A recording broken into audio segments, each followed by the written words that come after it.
আসসালামু আলাইকুম। আশা করি সবাই ভালো আছো। আমরা আজকে ষষ্ঠ শ্রেণীর 232 নম্বর পৃষ্ঠার 7 দাগ অঙ্কটির সমাধান করব। কথা না বাড়িয়ে আমরা অঙ্কে চলে যাই, দেখি অঙ্কে কি বলা হয়েছে। দেখো 7 দাগ, কাগজ কেটে 2 সেন্টিমিটার ধার বিশিষ্ট বর্গাকার টাইলস বানাও, তারপর নিচের চিত্রের মতো আঠা দিয়ে টাইলসগুলো বসাও। মানে 2 সেন্টিমিটার বর্গাকার, মানে 2 সেন্টিমিটার বর্গাকার মানে আমরা ওদের যা 4টি বাহু সমান তাকে বর্গা বলে, তাই সেই মাপটা হবে 2 সেন্টিমিটার, সব পাশে 2 সেন্টিমিটার হবে। তাই দেখো প্রথমটা এ পাশে 2 সেন্টিমিটার, এটুকু 2 সেন্টিমিটার, এ পাশেও 2 সেন্টিমিটার, এ পাশেও 2 সেন্টিমিটার। এখানে তার চেয়ে বেশি, এখানে আছে কয়টা, এখানে একটা টাইলস, এখানে কয়টা টাইলস দেখি 1 2 3 4 5টা টাইলস। এইভাবে এই একটা টাইলস আর এই জায়গায় একটা টাইলসের চিহ্ন আমাদের কাগজ কেটে আঠা দিয়ে লাগাতে হবে। তো দেখি এখন প্রশ্ন কি বলা হয়েছে, প্রশ্নটা দেখি আমরা। দেখো প্রশ্ন বলেছে পরবর্তী চিত্রটি বানাও। ক নম্বরে বলেছে পরবর্তী চিত্রটি বানাও। প্রথম চিত্র এটা, দ্বিতীয় চিত্র এটা, তৃতীয় চিত্র এটা, এটা চতুর্থ চিত্র। এখন আমাদের বানাতে হবে পঞ্চম চিত্র।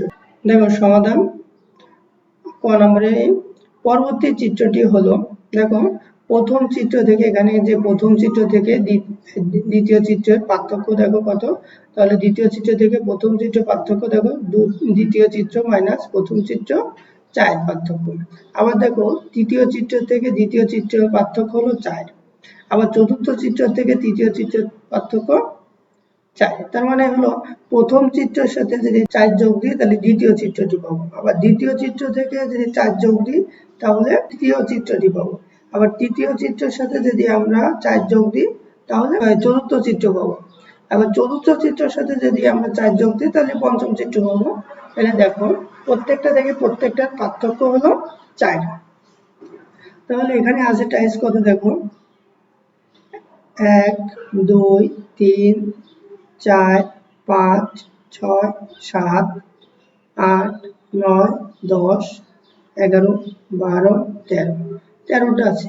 আমরা 13টার সাথে আর 4টা যোগ দিলে হবে কত, 17টি। তো দেখো আমরা এখানে আঁকাইছি 17টি দিয়ে 1 2 3 4 5 6 7 8 9 10 11 12 13 14 15 16 17। দেখছো আমাদের চতুর্থ চিত্রের সাথে 4 যোগ দিলে কতটি হবে, আমরা চিত্রটি অঙ্কন করেছি। আশা করি ক নম্বর সবাই ভালোভাবে বুঝতে পেরেছো। আমরা এবার খ নম্বরে যাই। দেখো চিত্রগুলো টাইলসের সংখ্যা হিসেব করে নিচের ছকটি পূরণ করো। আমাদের একটা ছক দিছিল, দেখো এই যে দ্বিতীয় খ চিত্র টাইলসগুলোর সংখ্যা হিসাব করে নিচের ছকটি পূরণ করো। তাহলে আমরা নিচের ছকটি পূরণ করবো এবার কিভাবে দেখি। আমাদের মনে আছে তো চিত্র প্রথম 1 2 3 4 5 6 7 8 9 10, এইভাবে 10 পর্যন্ত পূরণ করতে হবে, আর এখানে টাইলসের সংখ্যাটি লিখতে হবে। দেখো খ নম্বর আমরা করি, প্রথম দ্বিতীয় টাইলসের থেকে প্রথম টাইলসের পার্থক্য 4, সে একই রকম। আবার তৃতীয় থেকে দ্বিতীয় চিত্র পার্থক্য হলো 4, তার মানে প্রথম চিত্র থেকে দ্বিতীয় চিত্র দিতে গেলে 4 যোগ দিতে হবে। তাই দেখো প্রথম চিত্র যোগ 4 সমান সমান 5 হয়েছে, মানে দ্বিতীয় চিত্রটি হয়েছে। আবার দেখো তৃতীয় চিত্র থেকে দ্বিতীয় চিত্র বাদ দিলে পার্থক্য হলো 4। তাই দেখো দ্বিতীয় চিত্রের সাথে যদি আমরা 4 যোগ করি তাহলে হলো 9 হবে, এখানে 9টি টাইলস থাকবে এবং এটা হলো তৃতীয় চিত্রের সমান হবে। দেখো এখানে 9টি আছে, তাই আমরা একটু যোগ বিয়োগ করে তোমাদের বোঝানোর জন্য দেখালাম। আবার দেখো চতুর্থ চিত্রের সাথে তৃতীয় চিত্র যদি বাদ দিই টাইলস গুলো তাহলে দেখো 4 পার্থক্য থাকবে।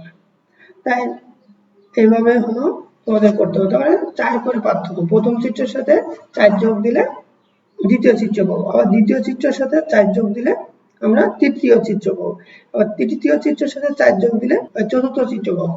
চিত্র নম্বর 1 2 3 4 5 6 7 8 9 10, আমরা 10টা চিত্রই করতে বলেছে আমাদের খালি করে আমরা করছি।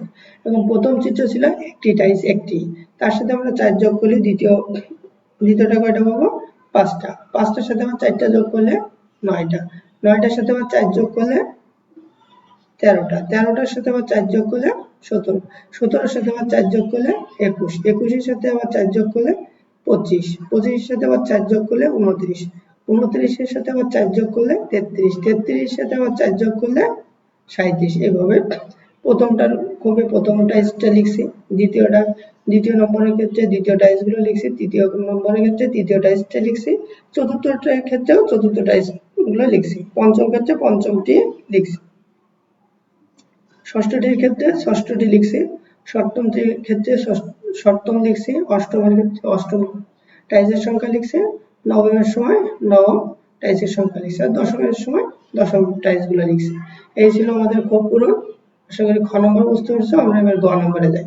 দেখো, চিত্র ও টাইসের সংখ্যাকে একটি সাধারণ সূত্রের মাধ্যমে প্রকাশ করো। চিত্র ও টাইসের সংখ্যাকে একটি সাধারণ সূত্রের মাধ্যমে প্রকাশ করো। আমরা সাধারণ সূত্রের মাধ্যমে প্রকাশ করব। এই যে প্রথম চিত্র, প্রথম পদ 1, পার্থক্য 4 করে। তাহলে দেখো, প্রথম চিত্রে টাইসের সংখ্যা ছিল কতটি? একটি, আর পার্থক্য কত? 4। তাহলে 4-এর সাথে 1 গুণ দিলাম, 4 গুণ 1 প্রথম। তারপরে হলো আমাদের প্রথম টাইসের সংখ্যা ছিল একটাই ছিল, তাহলে আমার উত্তর আনতে হবে 1। তাহলে দেখো উত্তর 1 নিয়ে আসছে।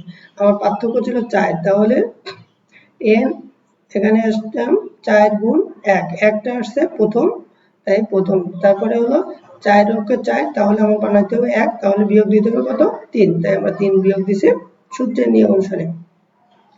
3 বিয়োগ সমান 1। তবে দ্বিতীয় চিত্রের ক্ষেত্রে দেখো, দ্বিতীয় চিত্রে টাইসের সংখ্যা 4 গুণ 2, যেহেতু দ্বিতীয় তাহলে 2 দিয়ে গুণ দিছি, বিয়োগ প্রত্যেকটার ক্ষেত্রে 3 দিয়ে বিয়োগ হবে, 3 বিয়োগ, যেহেতু প্রথমটার সাথে আমরা 3 বিয়োগ দিছি, সবগুলোর সাথে আমরা 3 বিয়োগ দিব। দেখো, দ্বিতীয় টাইসের সাথে আমরা বিয়োগ দিছি, বিয়োগ দিয়ে 3 বিয়োগ দিছি, দিলে 5 হয়েছে। আমাদের দেখো টাইসের সংখ্যাও ছিল 5। দেখো এখানে দ্বিতীয় ক্ষেত্রেও ছিল আমাদের টাইসের সংখ্যা কয়টি ছিল? 5টি, 1 2 3 4 5টি, এখানেও 5টি হয়েছে। তৃতীয় চিত্রে টাইসের সংখ্যা 4 গুণ 3 মাইনাস 3 সমান সমান যোগ বিয়োগ করলে 9 হবে। তাহলে আমাদের তৃতীয় ক্ষেত্রেও 9টি ছিল টাইসের সংখ্যা, এখানে মিল আছে। এবার দেখো চতুর্থ চিত্রে টাইসের সংখ্যা হবে 4 গুণ 4 বিয়োগ 3 সমান সমান 13টি, যোগ বিয়োগ করলে 13টি হবে। পঞ্চম চিত্রে টাইসের সংখ্যা 4 গুণ 5 বিয়োগ 3 সমান সমান 17, গুণ এবং বিয়োগ করলে হবে 17টি। দেখো n তম চিত্রে টাইসের সংখ্যা 4 n মাইনাস 3, n মানে হলো সেই পদ সংখ্যা বোঝায়, যে সময় যে পদ সংখ্যা থাকবে সেটা। দেখো টাইসের সংখ্যা নির্ণয়ের সূত্র হলো 4n বিয়োগ 3।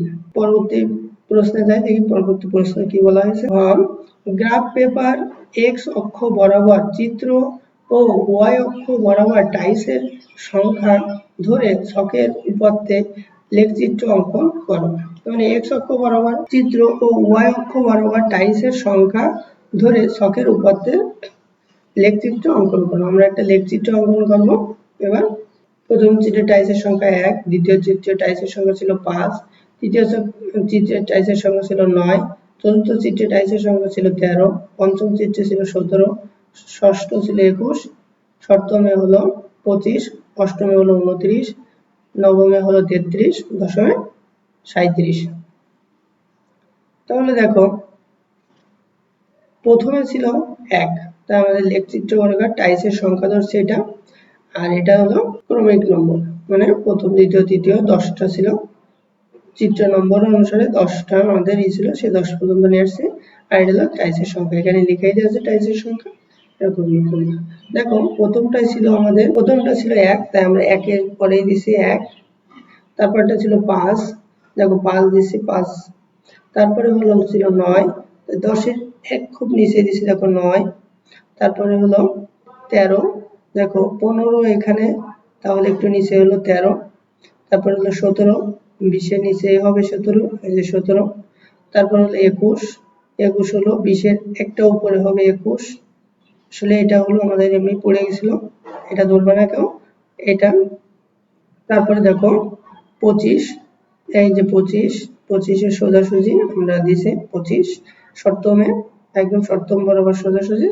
তারপরে হলো অষ্টমে হলো 29, দেখো অষ্টমে সোজাসুজি হলো 29 কোথায়, এই যে 29। তারপর হলো দশমে, দেখো দশমে হলো 37, এই যে দেখো 40 এর নিচে দশম সোজাসুজি 37 লিখছি। এবার দেখো সোজা একটা দাগ দিব, এই দেখো এবার সোজা একটা দাগ টেনে দিব এরকম, তাহলে আমাদের একটা লেখচিত্র অঙ্কন করা হয়ে যাবে। আশা করি সবাই ভালোভাবে বুঝতে পেরেছো। সবাই ভালো থাকো, সুস্থ থাকো, আল্লাহ হাফেজ।